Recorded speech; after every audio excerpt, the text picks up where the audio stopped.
Two interesting things recently happened in the news that compelled me to speak about it on my YouTube.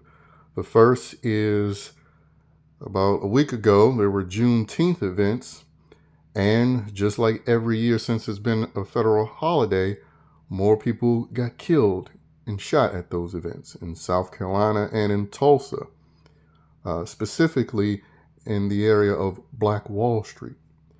And then recently you had a bunch of libtards once again proving themselves to be the obliviously suicidal people that they are, decided to try for a jihadist mayor in New York. Yes, the very same New York where, 9/11 took place. Now they're trying to get a jihadist mayor. So first, let's talk about the Juneteenth events. Obviously, per usual, the shooters involved are not white supremacists, but in fact, a bunch of Negroes, and specifically teenage Negroes,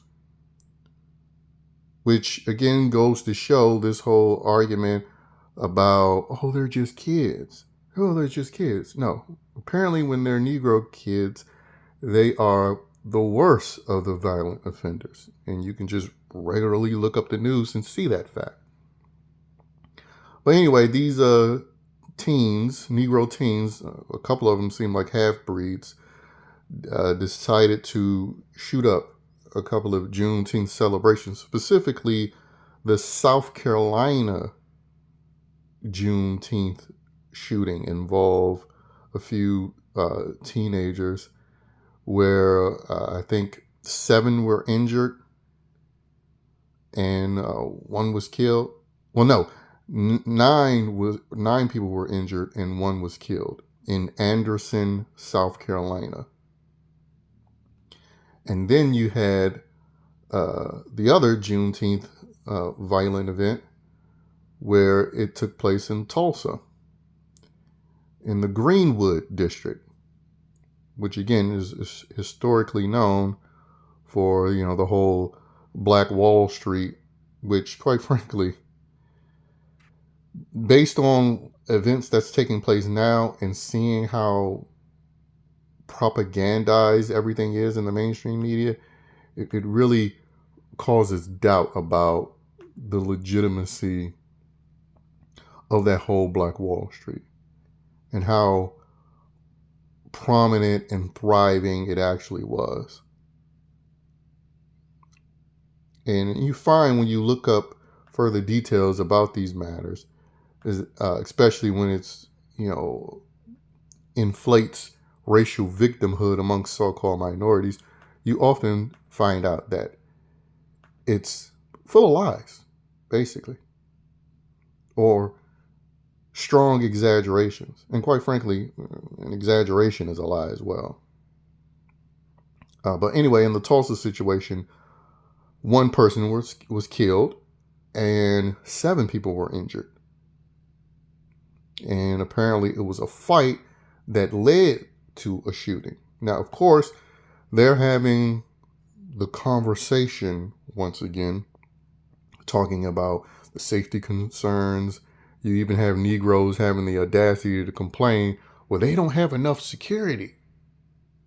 And that's the issue. Of course, the issue is never, no, your Negro youth are terrible, homicidal human beings that the community raises to be terrible, homicidal human beings. Because even the Negroes, as I stated before, who don't actively commit crime or even cause a nuisance in the streets, they're always there to give them verbal support. We know politically, Negroes always vote and advocate for soft on crime policies. And they just act absolutely shocked when they see the results and consequences of soft on crime policies.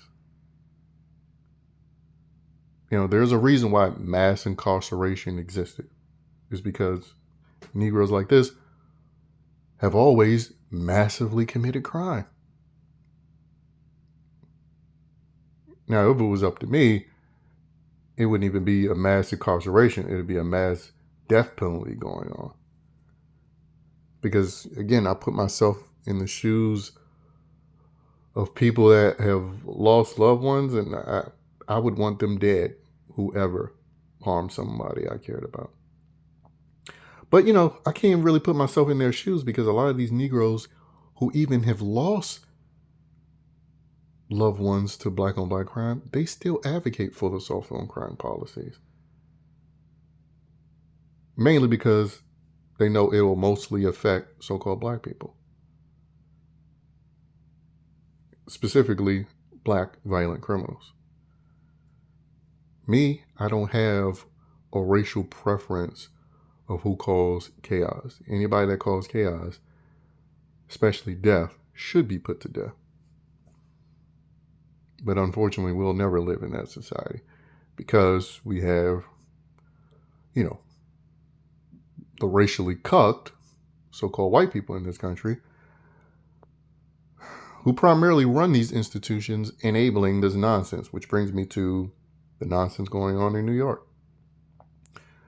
Now, there was a video specifically I want to highlight, and it was of Zoran's election night party when the results came in. And when you look at the sea of people, it looks like what the POCs would call a Klan rally because it's mostly white faces. Like you can see a sprinkle of brown faces in the crowd, but it's mostly whites. And again, it just goes to show you the racially cuckold and suicidal nature of these people. Advocating for a jihadist to become their mayor. Who is all for letting more of his people in. And apparently he wants to have an 800% increase on funding hate crime prevention programs. And we all know hate crimes, the perpetrators are going to be mostly white people. But that's the people that are most enthusiastic about supporting this lunatic. Outside of his own people, it's stupid white people. Because apparently, he didn't get the, Negro support or even Latino support. But he got a bunch of browns, like Southeast Asians, Muslims, and whites support.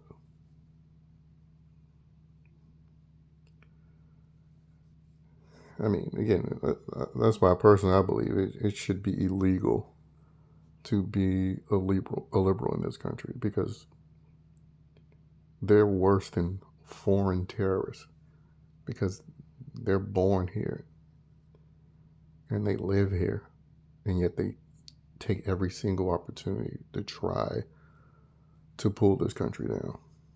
But they're limitless virtue signaling.